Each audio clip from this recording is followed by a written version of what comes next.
So sa video na to, i-share ko yung top 3 reasons why starting a business with a lot of money is wrong.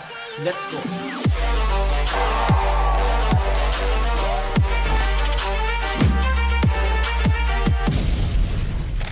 Now, based on my experience, I have started a business with number 1, with no money. I've also started a business with a lot of money. And this is based on my personal experience na i-share ko sa'yo. And then yung na-realize ko is starting a business with a lot of money is wrong. Okay? So if you are doing this right now, then number 1, don't do it again. And if you are starting a business and tingin mo, kailangan mo na maraming pera, please don't use money as an excuse not to start a business. Right? So reason number 1, why starting a business with a lot of money is wrong, it's because it is high risk. Okay? High risk. Sabi nga ni Warren Buffett na yung isa sa mga values niya is rule number 1, don't lose money.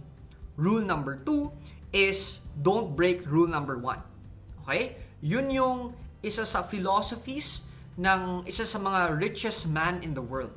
And that became also my values in terms of business. Kasi bago ako nagnegosyo and investing in a lot of businesses, I invested muna into the stock market. And I've also experienced losing money in the stock market. And now I understand why ganun yung mindset ni Warren Buffett. It's because of this, no? Sabihin natin, yung stock price is 100 pesos. Okay? Now, when the stock drops to 50 pesos, you lost 50%. Correct? Now, from 50, sabihin natin, you need to go back to 100 pesos. Okay? Now, ilang percent yung kailangan mo para from 50 babalik ka ulit sa 100%? Is it 50%? Most probably not. It is 100%. Okay? So from 100 to 50, you lost 50%. Pero from 50 to 100, you need to earn 100%. Ibig sabihin, nalugi ka lang ng 50%, pero pag bumalik ka, kailangan ka mag 100% na gain. So, in short, if ever nagne-negosyo ka ngayon and tingin mo kailangan muna ng 1 milyon before you start this business, kumbaga, nagtaya ka ng malaki na hindi ka pa sure if mag-work. Okay? By the way, I am talking about starting a business, not scaling a business. It's two different things. Okay? The risk in starting a business is very high compared to the risk in scaling. Okay? The most critical part kasi in business is the testing phase.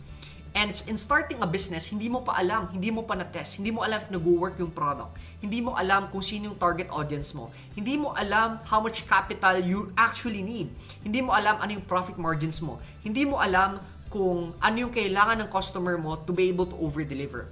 In scaling, alam mo na yan lahat, all you have to do is just multiply that. Okay? Now, again, iba yung starting and iba yung scaling. In scaling, I would have a different topic with that, but most probably, it is okay for me to invest in terms of scaling, okay? Pero sa starting yung ibig ko sabihin. So that's number 1, okay? High risk. And you do not want to risk yung mga lahat ng kinita mo, especially pag OFW ka or employee ka. What you saved up for 20 years, you're just gonna use that to start a business. Kaya hindi ko recommended personally na you will work for 20 years of your life to save up money and use that money to start a business. I do not recommend that, okay? Now, this brings me to the second reason why I don't recommend starting a business with a lot of money. It's because you will lose your creativity juice, okay? You would not get creative.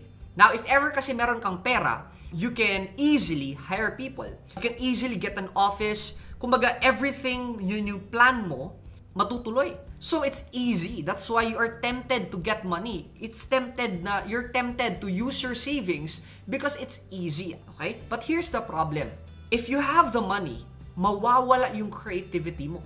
You can just easily say na, oy, meron naman ako 1 million, I can just allocate 100,000 kasi I'll have my office. Pero if you do not have money in the bank, you're gonna ask yourself, how is it possible for me to get an office with only 20,000 in my bank account?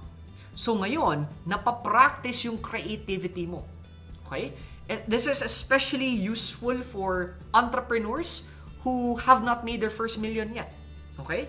Yung 0 to 1 million mo, I advise, if ever hindi mo pa kinita yung first million mo, profit sa business, I advise that you make your first million without any money. Because from 0 to 1 million, that is the most critical part for your personal development. And if you skip that part, there's a high possibility na mag-fail ka in the next few years. Kasi yung foundation mo, dinalian mo eh. Yung foundation mo, you skip the process. Okay? So ngayon, even if I have a lot of money in my bank, even if I have excess funds, every time I start the business, I always ask myself, how can I start this business without any money down? Okay? Or if ever kailangan ako ng pera, how can I start this business with only a very small capital? Okay? I have made this mistake in the past wherein I start my supplement business and I invested multiple 7 digits. I did that, it's because I was emotional and parang napagod na ako. Sabi ko, pagod na ako, I just want to start this. Sabi ko, okay, whatever you ask for, I'll pay for it. But nung nawala yung emotions, nung logic na nag-iisip, sabi ko, that was a mistake. Buti na lang kumita naman kami, hindi naman yung nag-fail, no? Thank God. Pero what if it failed? Okay? Because sa totoo lang, yung pag-fail ng business, there are things that is outside your control eh. There are things na hindi mo mapre-predict. Okay? Akala mo tama pala to pero mali siya. Okay? So for example, yung initial target audience ko was 20 to 30 years old ng supplement ko. Pero it ended up 55 years old yung average target audience namin. Eh nag-adjust kami. Okay? Pero yung point ko lang is this. Iba yung perspective mo sa totoong mangyayari. And yun yung hindi mo makokontrol. Kaya since hindi mo makokontrol yun, you want to minimize your risk. Okay?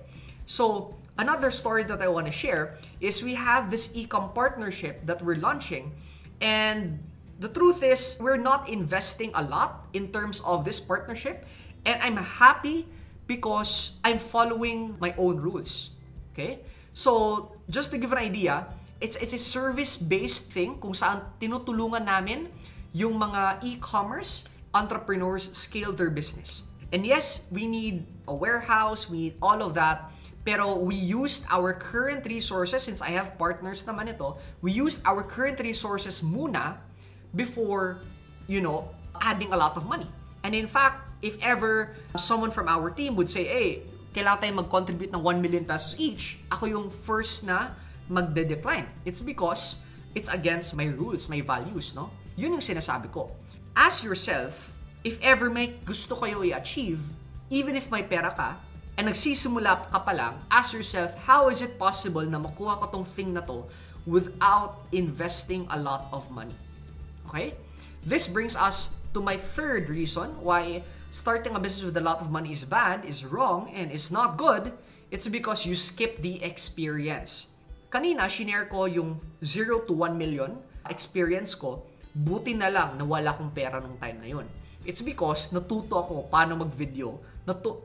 I learned okay, meron palang dalawang camera and whatever. I forgot the terms, no? Pero napag-aralan ko yun. I learned how to edit my photo without using Photoshop kasi hindi din ako techie. So, narunong ako mag-edit ng photo, no? Using Canva. Narunong din ako paano mag-edit ng video using ScreenFlow. Until now, hindi pa rin ako marunong gumamit ng Photoshop and all of that. Pero yung point is, natuto ako paano mag-edit ng photos, paano mag-edit ng videos, kaya hindi ko siya line of interest para lang matapos ko yung outcome ko. And I realized na I had to go through those things so that, for example, ako, just in case mawala yung editor ko, marunong ako mag-edit ng video. Right? Hindi naman sobrang cinematography, whatever, no? Pero at least marunong ako mag-cut ng video. Marunong ako mag-edit ng photos kahit wala yung editor ko. Marunong ako mag-create ng website kahit wala yung tech ko. It's because that nag-build up siya nung kinita ko yung first million ko from 0 to 1 million. Okay? So ikaw, pag nagsisimula ka pa lang, no? Do not rush things. Because I will agree that the first million is the hardest. It's because you do not have resources yet eh. It's because you're still learning eh. Okay? Kaya yung second million, third million, madali na lang siya because hindi mo na kailangan pag-aralan kasi naaral mo na siya. when you make your first million, the goal is not to make money. The goal is to learn and absorb as much as possible while earning. Okay? So that is my 3 reasons why I do not suggest to start a business with a lot of money. Number 1, it's high risk. Number 2, mawawala yung creativity mo. Okay? And number 3 is you will skip the experience, which is the most valuable part in entrepreneurship. Alright? Let me know in the comments below ano yung biggest learning, ano yung biggest takeaway mo from this video, because I would love to hear your thoughts. By the way, if you have not clicked subscribe yet, I want you to go ahead, click subscribe, and ring the notification bell para ma-notify ka every time we publish new videos. Maraming salamat. This is Fibo Lim. Achieve success, live with happiness, enjoy the good life. See you in our next video.